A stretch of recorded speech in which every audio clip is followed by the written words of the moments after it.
菲律宾总统马克思本周对中国进行了为期3天的国事访问，成为今年中方接待的首位外国元首，引发国际社会高度关注。认为马克思上台后展现在中美之间寻求平衡，并与各方保持友好关系的姿态，但平衡策略或将面临重重考验。不过，马克思本人在接受央视专访时就表示，菲方坚持和平的外交政策，并以国家利益为导向。国家利益决定了菲律宾不会卷入必须站队的旧冷战模式。马克思5号结束对中国的国事访问后，搭乘专机返抵菲律宾首都马尼拉。他在维拉莫空军基地致辞时表示，这次访问与中国国家主席习近平和其他中国官员进行友好和富有成果的接触，并就菲中总体关系进行了全面讨论。马克思说，菲中非常愿意在任何可能的情况下进行合作，以追求地区和平和我们两国的国家利益。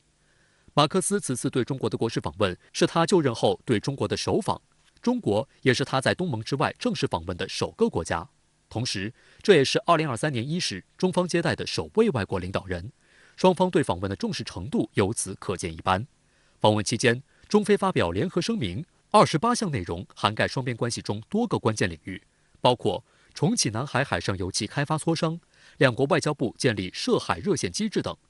国际舆论在总结马克思此访时，普遍形容此访成果丰硕，但在中美地缘政治竞争日趋激烈的背景下，外界在关注马克思此访时，无可避免也认为菲律宾是在以对冲战略周旋于中美之间，但认为这对于与美国拥有军事协议的菲律宾来说难度颇大。新加坡联合早报分析指，马克思去年6月上任后，改变前总统杜特尔特亲中疏美的外交立场，强调要在两个大国之间寻求平衡，不愿与任何一方为敌。中国是菲律宾最大的贸易伙伴，也是主要的外资和游客来源。美国则是菲律宾的军事盟友，两国的历史关系深远。不过，菲律宾要在中美之间左右逢源并不容易。新加坡尤索夫伊萨东南亚研究院访问学者亚鲁盖尔认为，马克思必须确保中国不会因为菲美的军事关系而被激怒。长远来说，我不认为菲律宾能做到完全平衡。中国是菲律宾重要的这个合作伙伴，美国呢也是长期是这个菲律宾的盟友。所以，菲律宾如何去处理这个中美关系是非常重要的。作为这个美国的盟友，那么他的首访选择在中国，也表明这个菲律宾的外交，那么自杜特以来这种延续性，还是要重视和中国的这样一个关系。那么，所以呢，它实际上就具有这样一种风向标的这个意义。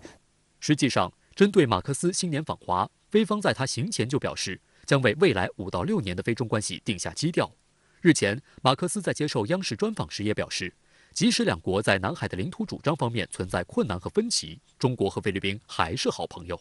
And these things happen between even good friends, but good friends stay good friends, even if we have these problems. And good friends talk about the problems and resolve them in a nice and equitable and to find a way that is mutually beneficial to both countries. And that's the way I see it is going. 对于以美国为代表的南海域外国家企图搅动南海局势，马克思就直言，亚太地区的未来必须由亚太来决定，而不是其他人决定。I said that at the point where we were having discussions with China, those in 2 previous administrations, and it was the Americans offered to be the third party between China and the Philippines. And I said, that's not going to succeed because you're a party in interest. It has to be between the Philippines and China. 在被问及美国主导的许多机制在中国看来是为了遏制中国时，马克思直言，这是美国从他们的角度出发给出的回应，而菲律宾的外交政策非常简单，就是坚持和平的外交政策，并以国家利益为导向。外界注意到，马克思此访期间，中菲续签了共建“一带一路”合作谅解备忘录以及10余项合作文件，涉及农业、能源、可再生能源、传统能源、旅游业、中国在菲律宾的持续投资、基础设施、贸易等。如今，中国是菲律宾第1大贸易伙伴、第1大进口来源地和第2大出口目的地，有力促进两国疫情后经济复苏和繁荣振兴。外交学院国际安全研究中心主任林胜利在接受深圳卫视采访时就表示，目前而言，菲律宾在中美之间找到了相对有效的平衡方法，既在经济领域与中国展开合作，同时又在军事领域保持与美国的密切联系。在保持和美国的这样一个联盟关系的基础上，尽可能的去推动和强化和中国的这样一个经济合作，同时在这个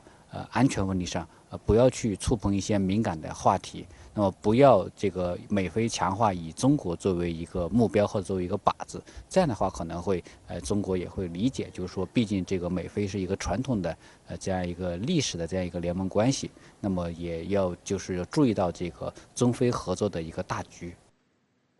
日本首相岸田文雄下周将访美，并与美国总统拜登举行会晤。美日官员近期密集展开对话与协商，其中日本经济产业大臣西村康稔5号在与美国官员的商讨以及他在美国智库的演讲中，大肆渲染中国威胁，鼓动七国集团今年采取协调行动，以防止中国对部分贸易伙伴施加的所谓经济胁迫。西村还强调，美日绝对有必要加强出口管制领域合作，这也意味着日本大概率会加入美国针对中国的芯片禁令。日本经济产业大臣西村康稔1月5号在华盛顿与美国商务部长雷蒙多举行会谈，就所谓扩大经济安全保障领域的合作达成共识。会谈提出了将为实现下一代半导体的美日国产化而加强新的合作。围绕之前美国政府要求日本和荷兰配合的半导体对华出口限制，西村表示已经与雷蒙多进行了相当深入的对话，但没有透露日方是否会遵从这一限制，只是强调将关注各国的限制动向。今后也将继续展开日美之间的磋商。日美商定扩大在经济安保领域的合作，实际上就是将国家安全泛化到经贸和科技领域，打造经济安保同盟。彭博社此前报道称，西村此行的目的是除了讨论日本今年担任 G7 主席国的事项，还要同美国探讨限制对中国的半导体出口。日方此前透露，美国要求日本阻止中国发展半导体。香港南华早报6号援引日本一位高级贸易官员的话报道称，日本将加强与美国的协调，以限制对中国的高科技出口。西村5号在美国智库战略与国际问题研究中心演讲时就说，美国和日本绝对有必要加强出口管制领域的合作。有分析认为，西村的言论提供了一个最新信号，表明在中美激烈的半导体技术竞争中，日本或将加入美国针对中国的芯片禁令。美国的这种施压，使得他不得不要在一定程度上追随美国。另一方面呢，芯片这是一个很大的一个市场，也包括这种本国的这种技术的这种战略的这个自主性，所以呢，他也希望就是说追随美国，但是也要警惕被美国这个芯片霸权所这个打压。所以这种犹豫的这样一个选择，我觉得会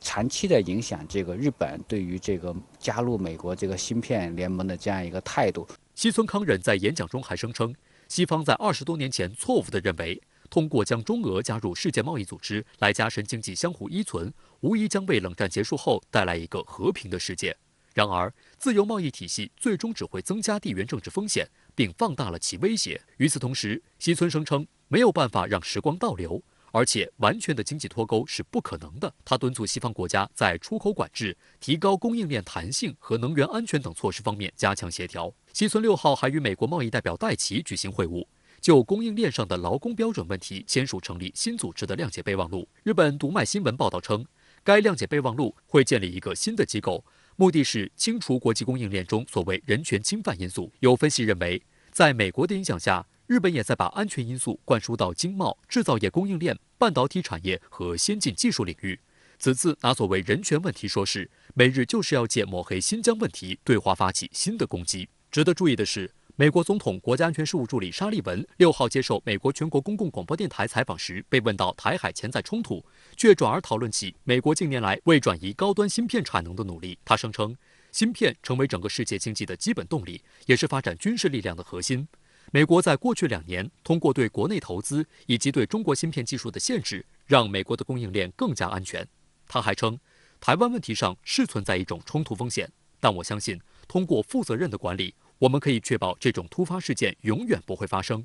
沙利文表示，实现这一目标将需要艰苦的工作以及与盟友协调。拜登政府在去年10月就透露，计划在短期内与盟国达成协议，让他们加入美国全面的新规则，遏制中国获得先进的芯片制造工具，以减缓其技术和军事进步。随后，美方给包括日本在内的盟友伙伴施加压力。分析指出，日本政策部门，尤其是保守派一些势力，对中国的发展有着非常复杂的心情。他们主张跟随美国，在现阶段展示对华强硬。不过，岸田政府对日本企业的实际影响力有限，而中国已经连续15年成为日本最大的贸易伙伴，对华贸易占日本对外贸易的20%以上。因此，有观察认为，即便日本主动调整供应链、产业链，这个规模也不会很大，对中日经贸不会产生大的冲击。政府的这个态度和企业的态度，它其实是有分歧、有温差。因为企业更多是考虑一个市场经济的问题，那么政府层面它可能这种政治化、安全化的考虑比较大，所以这是一个比较复杂的问题。我觉得可能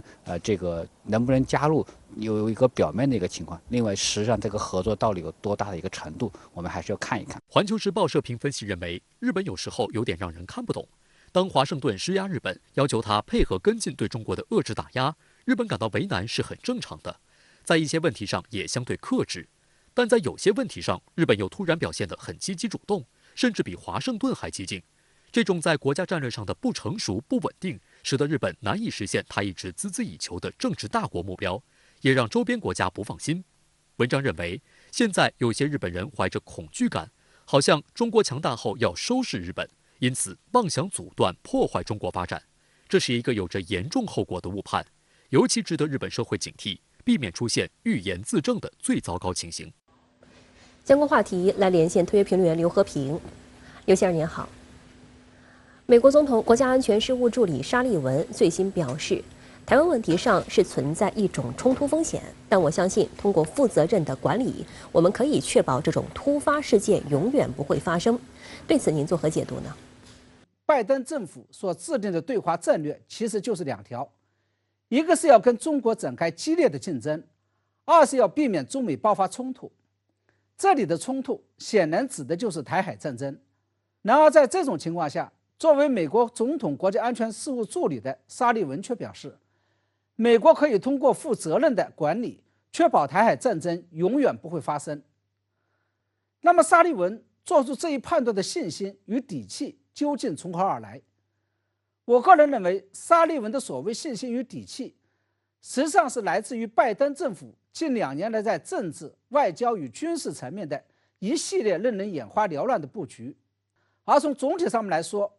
我们又可以把它归类为拜登政府的一手软、一手硬2手政策。软的一手指的就是在政治层面，在相当大程度上照顾到了中国大陆的最大关切，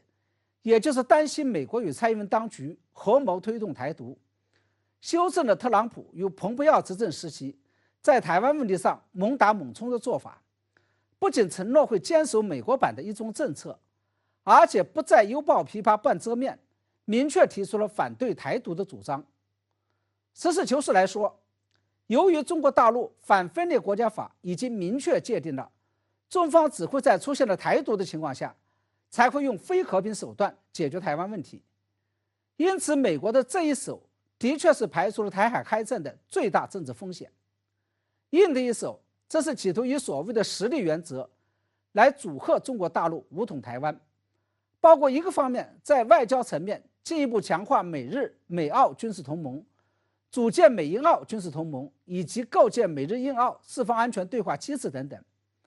另外一方面，这放手鼓励日本、澳大利亚与台湾当局扩军备战。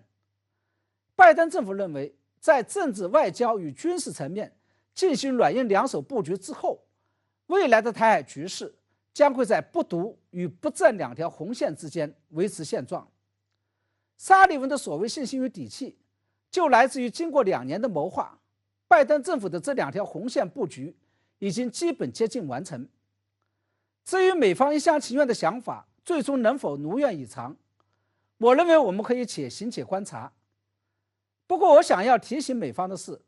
你们费尽心机，看上去似乎是非常美好的谋划，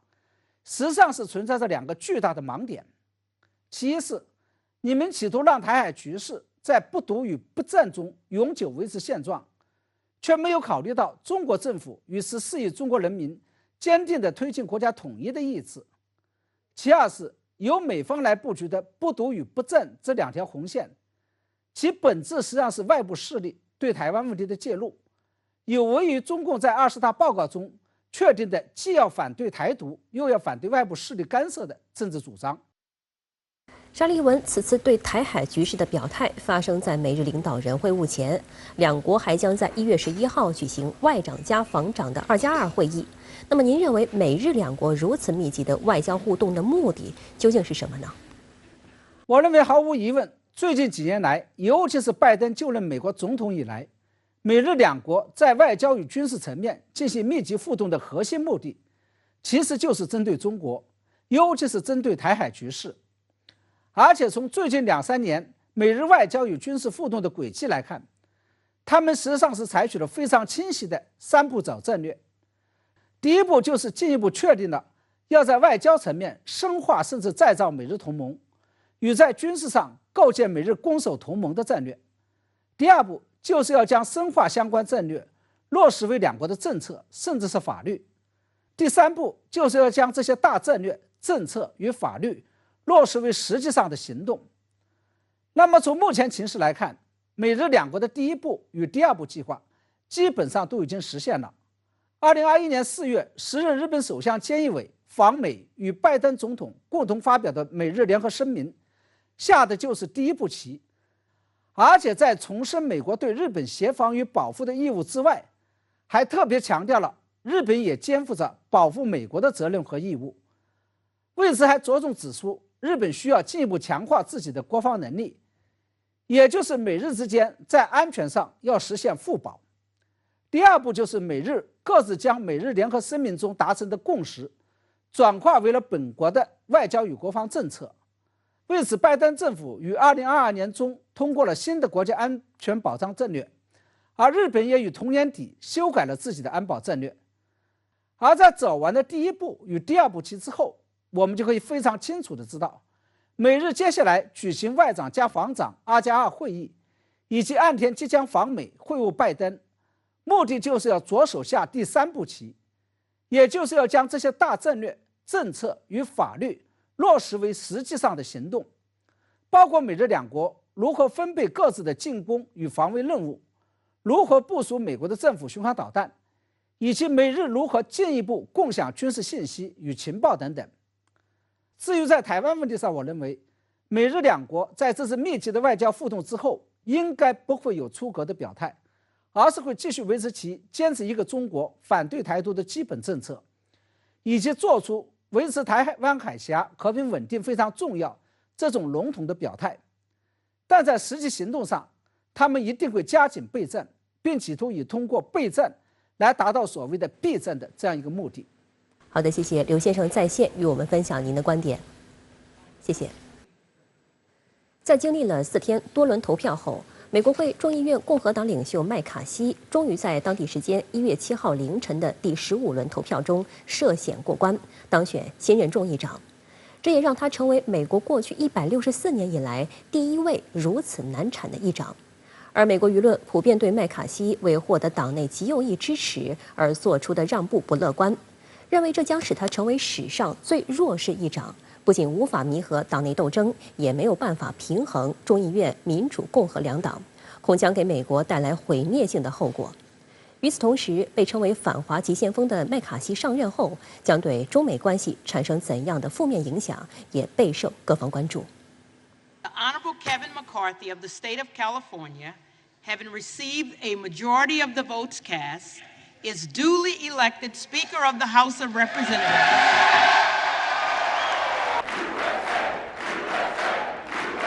当地时间7号凌晨，麦卡锡正式宣誓就职众议长。经历了马拉松式投票过程的其他国会议员也得以宣誓上岗。美国第118届众议院终于开张。虽然麦卡锡如愿当选，但整个选举过程进行得艰难而缓慢。需要指出的是，为了在共和党内获得足够多的选票，麦卡锡做出了让步和妥协。但这些交易给他的政治生涯乃至美国的政治生态也都埋下了诸多危险的定时炸弹。因为那些反对他当议长的共和党同僚，大多数代表的是美国极右翼民粹势力。法新社的报道梳理了在此次众议长选举中不断搅局的20名共和党人背景。这群难搞的极右分子被沮丧的共和党议员起了个塔利班20人的不雅绰号。这群人普遍来自美国南方选区，多数属于2020年大选时特朗普的铁票区。而塔利班20人在去年的中期选举中也获得了特朗普的鼎力支持。他们的共同特点是拒绝承认2020年总统大选结果，助长特朗普宣称选举被操纵的不实说法。法新社披露，塔利班20人对上电视开炮乐此不疲，对字斟句酌的立法本物却提不起兴致。在众议长选举4天投票期间，来自科罗拉多州的塔利班20人女成员博伯特就多次上节目炮轰麦卡锡，但针对为何要阻挠议长选举，他顾左右而言他，遭到美国国家广播公司主持人怒怼。None of those things can happen unless a speaker is set, and you don't have that. So Kevin McCarthy is pretty conservative. He has given you a lot of what you want. Is it that you just can't stand the guy? Oh, no, this is absolutely nothing personal against Kevin McCarthy. Okay, then here's where I'm scratching my head. Yesterday, you backed Jim Jordan. Today, you're backing Byron Donalds as Speaker. 实际上，为了让塔利班20人改变态度，麦卡锡不仅同意让这些人在众议院的各关键委员会里担任要职，甚至快要自我架空议长之职。After the second day of defeat, a desperate McCarthy offered the rebels anything and everything. He promised the Freedom Caucus 2 seats on the powerful House Rules Committee, guaranteed that one of the PACs that he's associated with would stay neutral in all future Republican primaries, and he gave in on the one thing he said he would never give in on, allowing a single lawmaker to force a snap vote at any time to oust him from the speakership. Wow, that is a really weak position to take in what is essentially a job interview.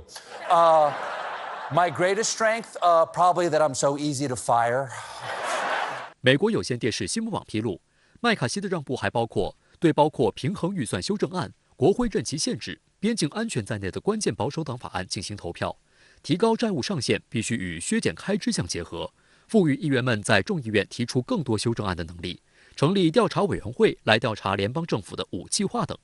美国有线电视新闻网吐槽，这将使得麦卡锡成为最弱势的议长。由于众议院掌握弹劾权和政府的钱袋子，在当前愈发极化的美国政坛，一个弱势的议长恐怕只会进一步加剧美国政治的撕裂和混乱。其实麦卡锡当年也被认为是这个共和党内的这个右翼，但是现在在共和党内的一些这个自由党团这些极右翼这个国会议员看来，他已经变成了这个建制派，他的观点已经不能代表共和党这个右翼团体的这个利益或者他们的价值取向。那可以部分的反映出共和党它的这个一波一波的向右的这样一个推进的这样一个趋势。那我们说这个美国这个两党，一个是民主党向左的这个推动更加这个激进，然后呢这个共和党向右保守化，导致两党之间的他们的这个共同点是越来越小，导致美国国内的这个政治僵局呢可能今后呢是越来越厉害。更多舆论则担忧麦卡锡的个人能力不足以领导在民主共和两党撕咬下的众议院。麦卡锡出身于意大利移民家庭，祖父是为牧场主，父亲是消防员。大学时期，麦卡锡开始为国会议员打工，此后逐步踏上从政之路。他在2006年成为联邦众议员，2011年起担任众议院多数党党鞭，2014年升至多数党领袖位置。熟悉麦卡锡的人说，他和蔼可亲，非常精明，熟知共和党每个候选人，连他们的妻子，甚至他们爱犬的名字都记得一清二楚。圆滑、长袖善舞的麦卡锡代表美国人心目中传统的政客形象，连美剧《纸牌屋》的主角凯文·史派西都曾向其请教如何扮演好剧中党鞭的角色。但颇为讽刺的是，麦卡锡虽然精于经营人际关系网络，但在其16年的国会生涯中，他从未主持过众议院委员会，也缺乏重大立法成就。麦卡锡提出的多数政见也只是顺应党内和选民的需求，鲜少有自己的立场，因此被外界称为政治变色龙。这也是他遭到诟病的主因之一。值得一提的是，麦卡锡对待前总统特朗普的态度转变，也充分暴露其墙头草本性。纽约时报记者乔纳森·马丁在去年4月的新书中披露，国会山骚乱发生后的几天里，麦卡锡曾对身边人士说，特朗普应该为其煽动暴乱负责，还信誓旦旦地要把特朗普逼出政坛，甚至大骂他王八蛋。然而，接下来的几周中，麦卡锡立场发生180度大转变，因为他意识到国会当中仍然有130多名议员忠实地站在特朗普一边。麦卡锡担忧与其为敌会影响自己的政治前途，于是立刻前往海湖庄园与特朗普拍合照以示友好。麦卡锡八面玲珑的作风甚至引发其政治导师托马斯的批评，称他为伪君子，把成为党内领导者的个人政治野心置于为国家服务之上。纽约时报更指出，连个本该轻松赢得的议长职位都搞得这么费劲儿的麦卡锡，又怎么可能在接下来的2年里顺利完成其他工作呢？有观察指出，需要警惕的是，在对华强硬成为美国政坛的政治正确的背景下，原本就有反华急先锋之称的麦卡锡，在极右翼政客的裹挟下，预期将带领众议院加大力度打中国牌，继续推动一系列比较强硬的立法活动，包括一些涉华议题上开启所谓的调查，加大对中国的科技脱钩，强化对中国的出口管制等。麦卡锡本身在对华政策方面就是一个强硬派，那实际上在去年他可能要窜访这个台湾，他可能会对中国进行所谓的叫新冠这个溯源的这个进一步的这个调查。同时我们知道这个去年这个美国这个众议院这个也在推动这个新版的所谓台湾政策法案，其中有很多的这个内容和条款对这个一个中国政策是一个巨大的挑战。所以说这个麦卡锡当选为这个众议院议长之后呢，肯定会和这个共和党的一些反华的政客一起，在推动一些这个反华政策议程上面呢不遗余力，肯定会对拜登政府的这个对华政策造成重大的冲击。相关话题来连线中国人民大学国际关系学院教授金灿荣。金教授您好。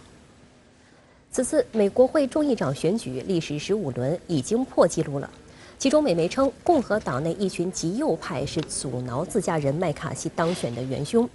不过，这场闹剧最终还是以麦卡锡当选收场了。那么，对此您有何观察呢？这一次这个美国众议院共和党分裂了啊，导致这个经过15轮投票才产生新的议长。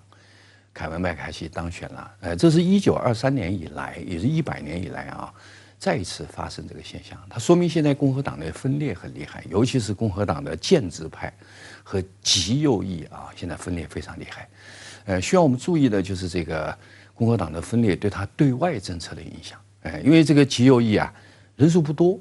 ，20来个人，但是看来能量还是比较大的。所以呢，我们要关注啊这一派人。那么这一派人有个特点呢，对外特别强硬。一般极右翼比建制派意识形态色彩更强。那么共和党现在因为掌握了众议院嘛，有一个平台啊，所以它的作用会比以前大一点。然后共和党内又分裂，极右翼力量又比较大，比想象的大嘛，所以呢，对外政策我觉得是有负面影响的，它会让共和党更极端。是吧？所以这个作为外部观察者吧，我们要注意的就是共和党的分裂比想象的严重，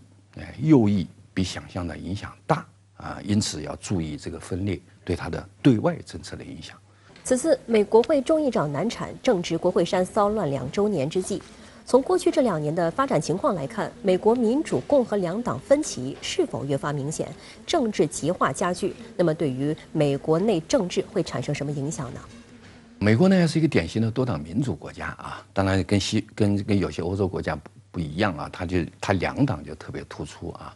然后呢，政治分裂呢是经常有的，分裂到如此严重的程度啊，在美国历史上是比较罕见的。这个当然值得我们关注了，因为美国毕竟是当今世界的唯一超级大国嘛，影响很大，加上中美关系现在又不好啊，我们需要特别关注。主要关注什么呢？就是它这个政治分裂是不是影响到它制度和决策的效率了，是吧？因为我们原来都是这么说，就是美国这个国家乱得很，但是它自我纠错能力挺好的。但如果它政治分裂影响到一般的运作了，那可能会影响它的纠错能力，是吧？影响就大了。所以呢，对于美国现在正在发生的政治对立、政治分裂这个我们需要深入的研究。然后要对后面的发展，特别是我刚才讲的，是不是影响到这个国家的制度运作，影响它的纠错能力了？我们要做出准确的判断。对这个问题有准确的判断，对美国的走向，我们就会判断得更好，我们应对起来就会更有效率。麦卡锡在选前就提出要在众议院成立所谓的中国事务委员会，要以强硬姿态对待中国。而此次众议长选举陷入僵局的时候，一些已经被麦卡锡许诺将在众议院内担任要职的多名共和党政客，也纷纷拿中国来说事，称如果再不选出众议长，就会耽误美国应对来自中国的威胁，危害美国的安全。那么，对于麦卡锡最终担任，您对于美国会未来的对华取态有何预判呢？哎呀，现在有一个很有意思的现象啊，就是美国现在两党啊，都把中国当对手，拿中国威胁啊来说事儿啊，包括这一次，这个其实明明是他内部分裂嘛，就是他代表的利益不同嘛，哎，最后要用中国来说事儿，哎，这说明中美关系现在的背景不太好。这个不太好不是在中国方面啊，中国方面还是很重视中美关系的，我们政策挺稳的。这个背景不好是在美国国内，美国国内的分裂，导致大家都竞相的打中国牌，知道吧？这个呢，对未来中美关系不是一个好事儿，是吧？那个，因为他竞相在政治上要表现自己啊，有存在感，然后他十有八九啊，当国内找不到话题，找外面他很有可能找到咱们中国，哎，这是中美关系未来的一个隐患吧。然后随着这个共和党掌握众议院呢，他可能在对华政策上要跟那个民主党比较啊，谁更能够对中国强硬啊？那么，因为其实众议院原来已经有一个民主党啊，对针对中国的这种小组啊，那么现在那个麦卡文要搞共和党主导的小组啊，通常认为他会更强硬，而且呢，他有几个讯号特别不好，比如说他已经公开讲了，当选之后，他会以正式的众议院议长的身份访问台湾，所以这都是我们需要注意的隐患吧。随着这个麦凯文出任这个众议院议长，十有八九他们在中美关系上啊，会立场更强硬，会捣乱啊，其中包括在台湾问题上可能出手会更狠。那么对我们的政策就是一个非常严峻的挑战。好的，谢谢金教授在线与我们分享您的观点，谢谢。在去年岛内9合1选举中，中国国民党蒋万安当选台北市长，随后辞去其岛内民代一职，而空缺出的民代补选将于8号正式举行。这一补选被岛内媒体形容为再次检验岛内民意的重要一战。因此，蓝绿阵营高度重视，在选前的最后一天，国民党派出强大阵容为候选人催票。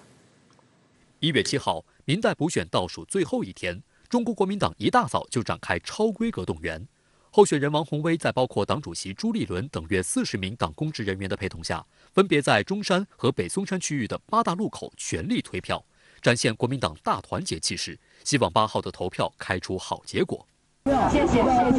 目前，岛内多个民调均显示，王宏威的支持率领先对手民进党的吴怡农。国民党方面最担心的就是投票率太低，造成王宏威叫好不叫座，导致最后出现败选的风险。